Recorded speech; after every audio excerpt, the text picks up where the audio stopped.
कहानी फकीर दास नाम के एक कंजूस की है। उसके पास कई एकड़ जमीन थी। खेती करने के लिए फकीर दास ने कई मजदूरों को रखा हुआ था। वह साहूकारी भी करता था। लोगों को कर्ज देकर फकीर दास उनसे मोटा ब्याज ऐंठता था। उसकी कंजूसी ने भी धन जोड़ने में उसकी काफी मदद की। इस तरह वह गांव का सबसे धनी व्यक्ति बन गया। फकीर दास के लिए सिक्कों की खनखनाहट दुनिया की सबसे मधुर आवाज थी। रात में वो अपने बिस्तर पर काले रंग का एक संदूक लेकर बैठता, जिसमें वो अपनी दिन भर की कमाई रखता था। सोने से पहले सारे धन की गिनती करे बिना तो उसे नींद ही नहीं आती थी। फकीर दास के यहाँ एक मजदूर काम करता था।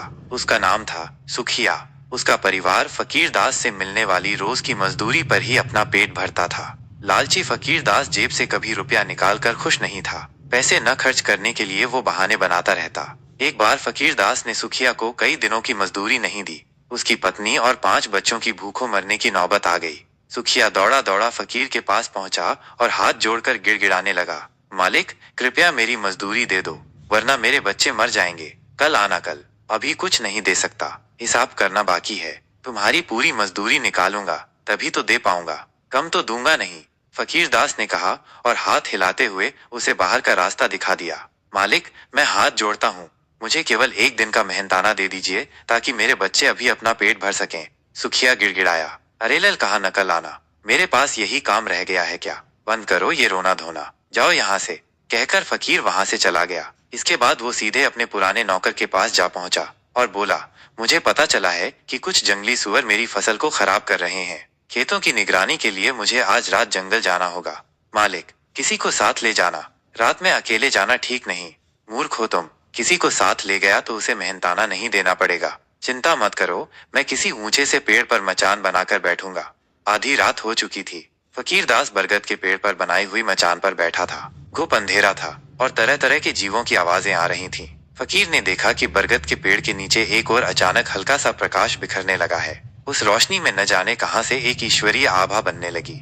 फकीर अपनी आंखों पर विश्वास नहीं कर पा रहा था कि सृष्टि के रचयिता भगवान ब्रह्मा थे, जो एक मंच पर विराजमान थे। देखते ही देखते उनके सामने 3 पुरुष भी प्रकट हो गए। 1 माह के बाद आज पूर्णिमा की रात हम फिर यहाँ एकत्र हुए हैं। अब आप मुझे अपने अपने क्षेत्र के विकास से अवगत कराएं। स्वर्गदूत, पहले आप कहिए, स्वर्गलोक का क्या समाचार है? ब्रह्मा जी ने कहा, सब कुशल है ब्रह्मदेव, सभी प्रसन्न है। उनमें से एक पुरुष बोला, शुभ समाचार है, अति उत्तम। नरकदूत, अब आप बताइए, नरकलोक में सब कैसा चल रहा है? ब्रह्मा जी ने वहीं बैठे दूसरे पुरुष से पूछा। कुछ विशेष नहीं है ब्रह्मदेव, नरकवासी अपने पापों का प्रायश्चित कर जल्द से जल्द वहां से छुटकारा पाने की प्रतीक्षा कर रहे हैं। इसके बाद ब्रह्मदेव ने तीसरे पुरुष की ओर देखा और बोले, अब बताइए पृथ्वीदूत, पृथ्वी पर क्या हो रहा है? हे देव, पृथ्वी के अधिकांश भागों पर लोग आनंदमय जीवन व्यतीत कर रहे हैं। बस नजदीक के गांव में एक गंभीर समस्या खड़ी है। वो गांव फकीर दास नाम के एक निर्दयी व्यक्ति के दुर्व्यवहार और कुकर्मों से प्रताड़ित है। अब उसके यहाँ काम करने वाले मजदूर सुखिया को ही ले लीजिए। 1 सप्ताह हो चुका है, लालची फकीर ने अब तक सुखिया को उसका मेहनताना नहीं दिया है। उसका परिवार भूख से तड़प रहा है। पृथ्वीदूत, यह तो बहुत दुखद है। तुम ये थैला लो, इसमें सोने के सिक्के भरे हैं। कल रात को इन सिक्कों को सुखिया की झोपड़ी की छत से बरसा देना। ये सिक्के उन निर्धन श्रमिकों की हर जरूरत को पूरा करेंगे। इन शब्दों के साथ ब्रह्मदेव ने पृथ्वीदूत को एक थैला थमा दिया।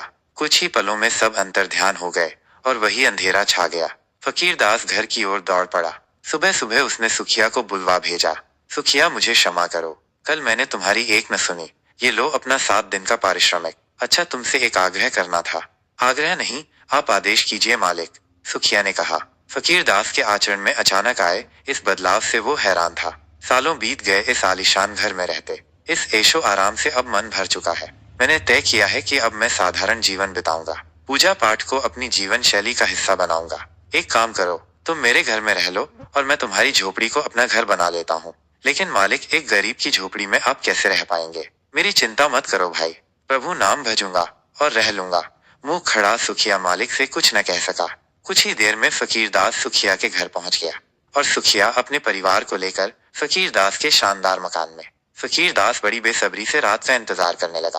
पृथ्वीदूत की प्रतीक्षा किए बिना ही फकीर दास झोपड़ी की छत पर चढ़ गया और उसने छप्पर में एक बड़ा सा छेद कर दिया। अब पृथ्वीदूत को सिक्के गिराने में परेशानी नहीं होगी, उसने सोचा। समय बीतता गया। सुबह हो गई, लेकिन ब्रह्मा जी के दूत या सोने के सिक्कों की कोई खबर नहीं थी। पृथ्वीदूत व्यस्त होंगे, सभी धरतीवासियों का दायित्व सिर्फ उन पर जो है। हो सकता है सुखिया के लिए वो समय न निकाल पाए हों। फकीर ने सोचा। फकीर दास हर रात पृथ्वी दूत का इंतजार करने लगा। उसे उम्मीद थी कि झोपड़ी में एक न एक दिन सोने के सिक्कों की बरसात जरूर होगी और वो सबसे धनवान बनेगा। ऐसा करते करते अगली पूर्णिमा आ गई। देवताओं की बातचीत सुनने फकीर दास दोबारा जाकर मचान पर बैठ गया। आखिर पृथ्वी दूत ने ब्रह्मा जी के निर्देशों का पालन क्यों नहीं किया। आधी रात के बाद ब्रह्मा जी तीनों दूतों के साथ प्रकट हुए।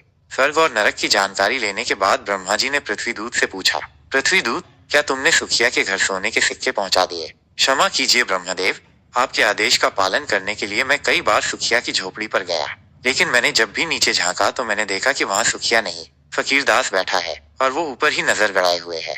मैं अदृश्य था इसीलिए उसे दिखाई नहीं दिया। सुखिया की झोपड़ी में फकीर दास तो सुखिया कहाँ है? ब्रह्मा जी ने पूछा। मैं दुविधा में पड़ गया ब्रह्मदेव। इसके बाद मैंने सुखिया को ढूंढा। आपको आश्चर्य होगा ब्रह्मदेव, सुखिया फकीर दास के घर में रह रहा है। अच्छा तो ये बात है, फकीर दास को हमारी योजना की जानकारी मिल गई है, तभी उसने सोने के सिक्कों के लालच में सुखिया को अपने घर में भेज दिया और स्वयं दीनहीन झोपड़ी में डेरा जमाए हुए है। फकीर दास स्वयं को बहुत चतुर समझता है, लेकिन तुम्हारी समझदारी की प्रशंसा करनी होगी पृथ्वी दूत। यह बताओ सुखिया का क्या हाल है? हे ब्रह्मदेव, सुखिया आरामदायक जीवन व्यतीत कर रहा है। फकीर दास के पूरे मकान में अकेले न रहकर वो अपने परिवार के साथ केवल एक ही कक्ष में रह रहा है। शेष बचे कमरों में सुखिया ने कुछ बेघर परिवारों को आश्रय दे दिया है। फकीर के इस भव्य महल में एक विशाल बगीचा है जो अब तक खाली पड़ा था। सुखिया ने इसमें सब्जियां लगाई थी, जिन्हें बेचकर वो अपने परिवार का भरण पोषण करता है। अद्भुत, सुखिया ने सिद्ध कर दिखाया है कि वह कितना महान व्यक्ति है। वो मिल बांट कर खाना जानता है।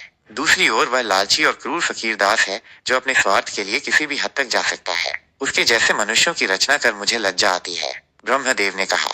इतना सुनने की देर थी कि मचान पर बैठा फकीर दास आत्मग्लानि और पश्चाताप से भर गया। वो तुरंत मचान से उतरा और ब्रह्मा जी के चरणों में गिरकर बोला, हे ब्रह्मदेव, मैं ही हूँ वो नीच मनुष्य फकीर। क्षमा करो ब्रह्मदेव, क्षमा करो, मैंने बहुत पाप किए हैं। सुखिया के परोपकारों ने मेरी आंखें खोल दी। मैं अपने पापों का प्रायश्चित किस तरह करूं? अपराध का बोध होना प्रायश्चित की ओर पहला कदम है। निर्णय तुम्हें लेना है। इतना ही कहकर ब्रह्मा जी तीनों दूतों के साथ अंतर्ध्यान हो गए। फकीर दास झोपड़ी में लौट आया और गहरी सोच में डूब गया। अगले दिन उसने अपना सारा धन निर्धनों में बांट दिया और सदा के लिए गांव छोड़कर पुरुषोत्तम क्षेत्र पुरी का पुराना नाम के लिए निकल पड़ा। फकीर दास ने अपना शेष जीवन भगवान जगन्नाथ के चरणों में बिताया।